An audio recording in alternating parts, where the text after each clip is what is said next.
열왕기상 10장 1절부터 10절 말씀입니다. 열왕기상 10장 1절부터 10절 말씀.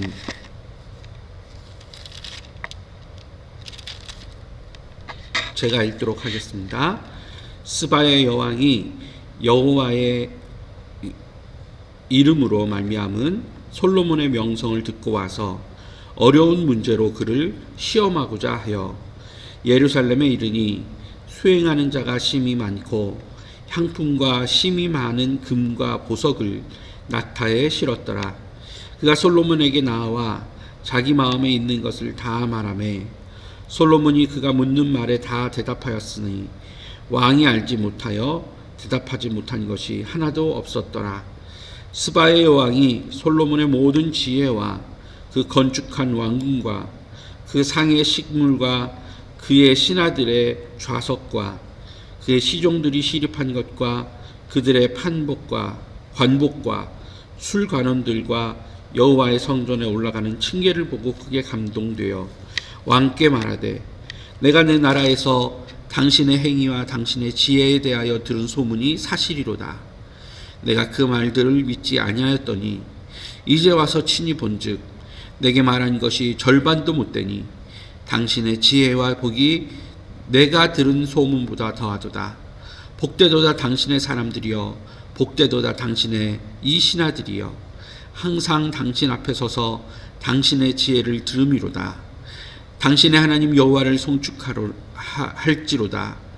여호와께서 당신을 기뻐하사 이스라엘 왕위에 올리셨고 여호와께서 영원히 이스라엘을 사랑하심으로 당신을 세워 왕으로 삼아 정의와 공의를 행하게 하셨도다 하고 이에 그가 금 120달란트와 심히 많은 향품과 보석을 왕에게 드렸으니 스바의 여왕이 솔로몬 왕에게 드린 것처럼 많은 향품이 다시 오지 아니하였더라.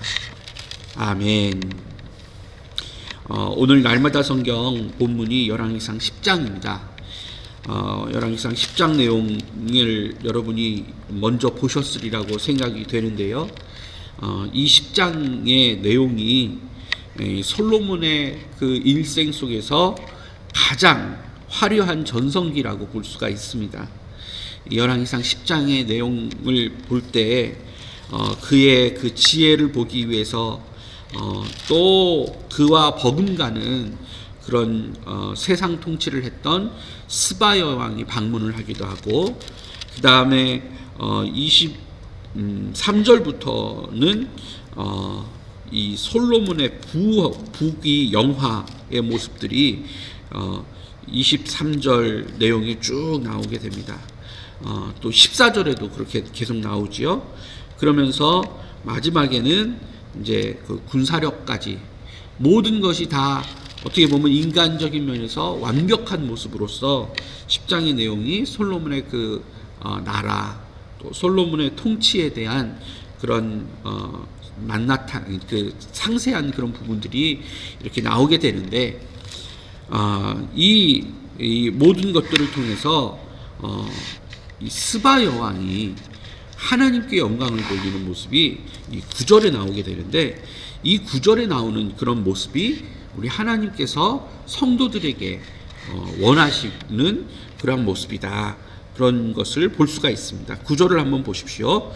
당신의 하나님 여호와를 송축할지로다. 여호와께서 당신을 기뻐하사 이스라엘 왕위에 올리셨고 여호와께서 영원히 이스라엘을 사랑하심으로 당신을 세워 왕으로 삼아 정의와 공의를 행하게 하셨도다.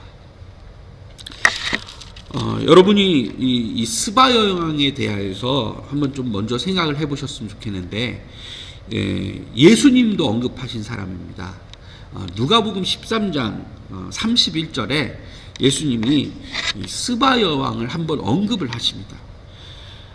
그게 무슨 말이겠습니까? 그만큼 예수님 시대 당시에 이제 거의 약한 뭐라 그럴까요? 900년? 한 1000년의 간격을 둔 이 예수님 시대에 가서도 이 솔로몬의 그 영화와 또 그의 모습을 보려고 왔던 이 스바 여왕이 구전되었다. 라는 것을 보게 될 때 이 스바 여왕도 만만치 않은 사람이었던 거예요. 솔로몬처럼 어떻게 보면 인간의 그런 권력을 쌓을 수 있는 최고의 권력자의 모습이었는데, 그 스바 여왕이 하나님께서 복 주신 왕 솔로몬의 그런 뭐라 그럴까요? 그 명성을 보기 위해서 이제 방문을 합니다. 여기 볼 때 스바의 여왕이 1절입니다. 스바의 여왕이 여호와의 이름으로 말미암은 솔로몬의 명성을 듣고 와서라고 나옵니다.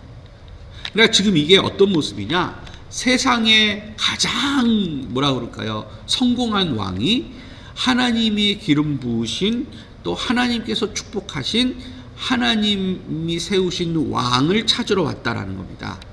그래서 지금 여기 보니까 명성을 듣고 와서 어려운 문제로 그를 시험하고자 왔다, 그렇게 나옵니다.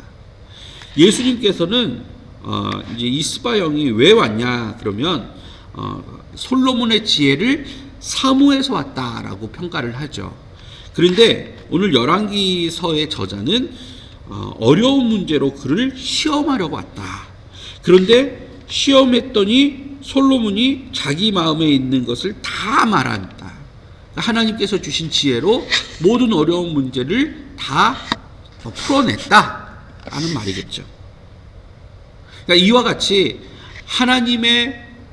하나님께서 세우신 왕이 세상의 왕보다 더 뛰어나고 훌륭한 모습, 이런 모습을 지혜적인 측면에서도 먼저 이기게 되죠. 그리고 또 여기 보면 이 14절에 솔로몬의 재산과 또 솔로몬이 이렇게 행정 조치를 했던 그런 지혜적인 측면과 또 군사적인 그 군사력과 이 모든 것들이 세상의 것을 뛰어넘는 놀라운 그런 모습으로 이렇게 보여지고, 그것에 감복한 세상왕 스바가 뭐라 그럴까요?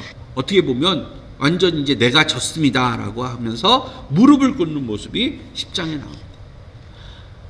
그러니까 이 전체적인 모습을 통해서 하나님은 하나님 나라의 통치가 세상 나라의 통치보다 우월함을 드러내는 모습이 이 10장에 나옵니다. 그러니까 솔로몬 왕을 통해서 하나님이 솔로몬에게 주신 지혜의 목적이 여기 있었던 거죠. 하나님이 다스리는 나라는 세상 나라와 비교할 수가 없고, 하나님 나라의 그런 완벽한 모습을 세상 사람들이 어떻게 해요? 부러움을 살 만한 그런 모습이 될 것이다 라는 것을 이 10장을 통해서 모범으로 보여주고 계시는 겁니다. 그래서 9절에 스바 여왕이 결국에는 이 솔로몬의 그 부귀영화를 보면서 그 뒤에서 솔로몬을 축복하셨던 하나님께 무릎을 꿇고 경배하는 겁니다. 여러분이 아시다시피 마태복음 4장에 사단이 먼저 예수님에게 자기에게 무릎을 꿇으라고, 그럼 세상의 모든 부귀영화를 다 주겠다라고 시험을 하죠. 근데 예수님이 그 시험을 이겨내십니다. 그리고 사단이 도망가는데, 지금 여기 이 모습을 볼 때는 이 세상의 그런 세력이 하나님의 세력에게 감복하여서 무릎을 꿇는 모습까지 보여지게 되는 것입니다. 그러니까 어떻게 보면 이 솔로몬은 하나님의 그와 같은 그런 일들의 도구로서 사용되었던 것이죠. 하나님이 솔로몬 왕이 지혜를 구하게 하시고, 또 그 지혜를 구한 솔로몬을 통하여서 하나님께서 복을 주시고, 또 그를 통해서 다윗으로부터 시작된 기초를 쌓은 하나님의 나라가 든든히 서가서 성전과 왕궁이 세워진 후에 이제는 세상의 그 어떤 왕보다도 비교할 수 없는 왕국을 세우신 거예요. 그래서 그 거룩한 나라를 통해서 이 땅의 세상 나라까지 통치하시려는 하나님의 그 큰 원대한 꿈과 비전이 지금 10장에서 이루어지고 있는 것입니다. 이 10장에 보면 너무 화려한 얘기들이 많아요. 우리가 이제 너무 잘 알고 있는 이 10장 27절 보세요. 왕이 예루살렘에서 은을 돌같이 흔하게 하고 백향목을 평지에 뽕나무같이 많게 하였더라. 솔로몬의 당시에 북이 그 영화를 한 줄로 요약하면 27절로 요약될 수가 있습니다. 은을 돌같이, 또 백향목을 평지의 뽕나무처럼, 이렇게 하나님이 축복하신 이유와 목적이 뭐냐고요. 그걸 우리 믿는 자들이 알아야 된다는 겁니다. 베드로전서 2장 9절부터 10절 말씀을 우리 한번 보겠습니다. 신약으로 한번 넘어갑니다. 베드로전서 2장 9절에서 10절입니다. 잘 아시는 말씀이지만 우리가 함께 읽어보겠습니다. 9절 10절 시작.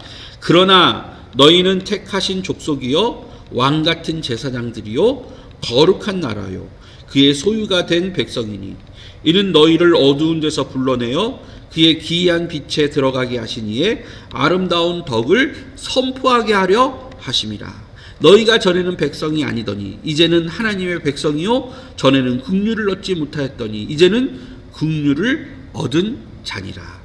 하나님께서 이전에는 하나님의 백성이 아니었던 사람을 하나님의 백성으로 만들어서 긍휼을 얻지 못하던 자들에게 긍휼을 주신 목적이 뭐냐? 여기 보니까 그의 8절이에요. 그의 기이한 빛에 들어가게 하셔서 아름다운 덕, 하나님의 그 아름다운 덕을 선포하게 하시려고 우리를 하나님의 소유한 백성이 되고 거룩한 나라가 되게 하시고 왕같은 제사장이 되게 하셨다라는 겁니다. 그러니까 우리를 통하여서 하나님의 영광이 돌려져야 되고 세상 사람들이 우리를 통하여서 우리가 도구되어서 하나님의 그 영광을 볼 수 있게 만들어야 한다는 것입니다. 말씀 한 구절을 더 찾아볼게요. 요한복음 12장입니다. 요한복음 12장 9절에서 11절. 요한복음 11장에 나사로가 죽었다가 다시 예수님의 말씀으로 인해서 살아나고 이제 12장쯤 돼서 그때 이제 사람들이 그와 같은 놀라운 기적을 보고 난 후에 예수님을 죽이려고 모의를 하면서 또 나사로에 대한 평가가 나옵니다. 그게 12장 9절부터 11절까지 말씀입니다. 9절 11에서 11절인데요. 제가 읽겠습니다. 유대인의 큰 무리가 예수께서 여기 계신 줄을 알고 오니 이는 예수만 보기 위함이 아니요 죽은 자 가운데서 살리신 나사로도 보려 함이로라. 대제사장들이 나사로까지 죽이려고 모의하니 나사로 때문에 많은 유대인들이 가서 예수를 믿음이더라. 이겁니다. 이거. 하나님께서 나의 영혼을 죽은 그런 장소에서 살리신 이유, 나사로를 죽음에서부터 부활하게 하시고 다시 살리신 이유는 무엇이냐면 그 나사로를 통해서 예수를 믿게 하심이에요.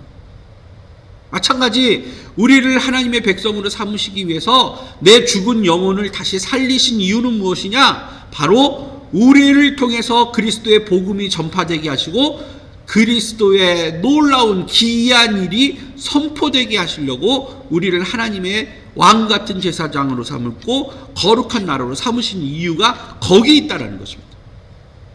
그 일을 잘 해나갈 때 하나님께 영광이 돌려지고 우리는 그의 백성이 될 수 있고 구원받은 하나님의 사람으로서 복음에 합당한 삶을 살게 되는 것입니다. 솔로몬에게도 그와 같은 책무가 하나님께 주어진 거예요. 그런데 안타깝게도 그 10장까지의 그 모습이 끝까지 가지 않는다는 것에서 문제가 있다는 거예요. 우리가 이제 내일 보시겠지만 솔로몬이 이와 같은 최고의 전성기를 보내다가 바로 11장부터 완전히 정상에서 떨어지는, 완전히 그냥 급전극하하는 모습이 보여지게 되고 결국에 11장에서 죽습니다. 그의 사명을 하나님께서는 더 크게 계획하고 계셨을지도 몰라요. 여러분, 솔로몬을 하나님이 이렇게 짧게 사용하시려고 그렇게 큰 은혜를 주셨을까요? 그런데 솔로몬은 그와 같은 하나님께 받은 축복과 재물과 또 명예와 군사력, 이 모든 것을 가지고 하나님의 나라의 그런 대리 통치자로서의 모습을 보여주지 못하고 그가 11장부터는 완전히 실수함으로써 죄를 지으면서 결국에 가서는 하나님의 나라를 둘로 갈라놓는 원인을 제공하는 모습이 나오게 된다는 것입니다. 너무 안타까운 일이죠. 여기서 우리가 얻을 교훈은 무엇입니까? 하나님의 백성은 반드시 하나님이 주신 사명이 있어요.